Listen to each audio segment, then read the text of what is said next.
السلام عليكم، ازيكم حبايبي؟ عاملين ايه؟ بما ان ده موسم السمك جات لي باغه بلدي هديه من البحر الاحمر، قلت لازم اعملها معاكم بطريقتي، وان شاء الله طريقتي هتعجبكم جدا وهتدعوا لي. يلا نشوف هنعمل السمك الجميل ده ازاي.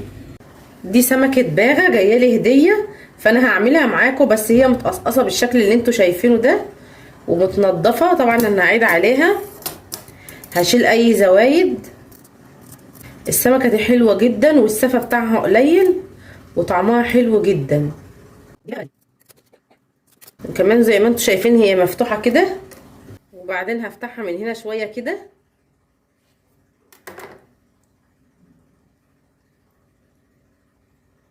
وهسلك كده بالراحة جدا زي ما انتوا شايفين.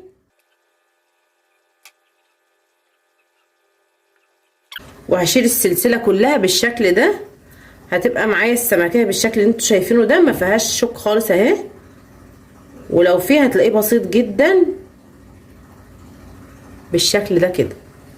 هعمل واحدة تانية كمان معاكم، لحمتها طرية زي ما انت شايفة. هتحاولي تسلكي الشوكة كده،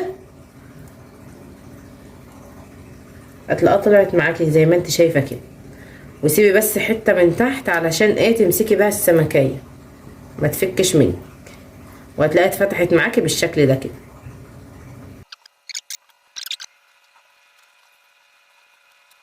كده نضفت كل الكمية كلها، هنزلها بقى في الطبق تاني مقفولة كده علشان اغسلها كويس من الزفارة وما تبقاش السمكية زفرة معايا. هغسلها بقى بدقيق.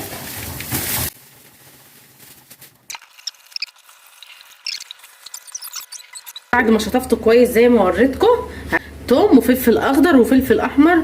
الفلفل الاحمر حلو جدا الايام دي في التخزين، لو هتجيبيه وتشطفيه كده وتشيليه في الفريزر بيبقى حلو قوي، وبتطلعيه بتشطفيه بشويه ميه بتلاقيه فك معاكي على طول وبتستخدميه عادي، بيبقى حلو جدا لان في اوقات كتير في السنه ما بيبقاش موجود. افرم بقى كل الحاجات دي في الكبه مع بعض. فرمت الثوم والفلفل مع بعض في الكبه الاول كده، عليهم الليمون،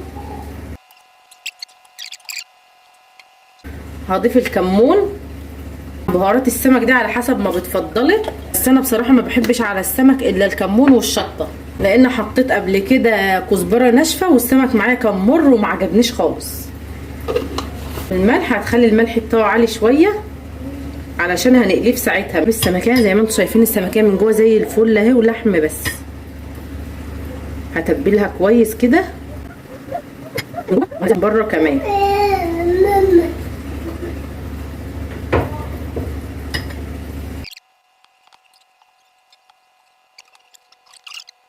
كده تبلت كل السمك اللي معايا بالتتبيله زي ما وريتكم.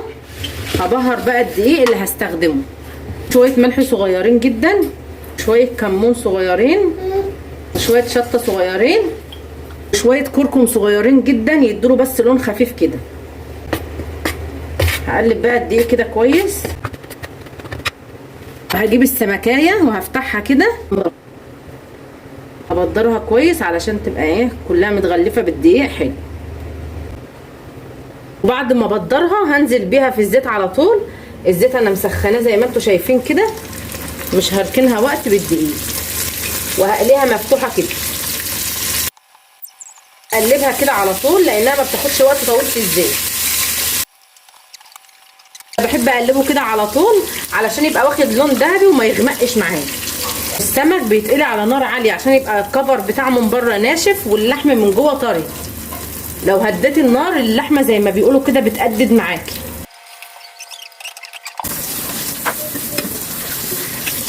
وانتي بتشيلي السمك يبقى هدي النار علشان ما تتلسعيش او الزيت يتحرق منك.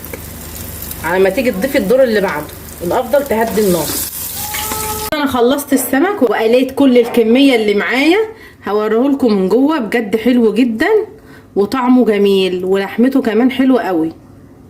وبالذات بقى كمان لما تجربوه بالطريقه بتاعتي هتدعولي. وطعم كده ابقى خلصت معاكم وصفتي النهارده وبالف هنا وشفا. لو عجبتكم الوصفه بتاعتي ما تنسوش تدعموني بلايك واشتراك في القناه علشان يوصل لكم كل جديد. مع السلامه.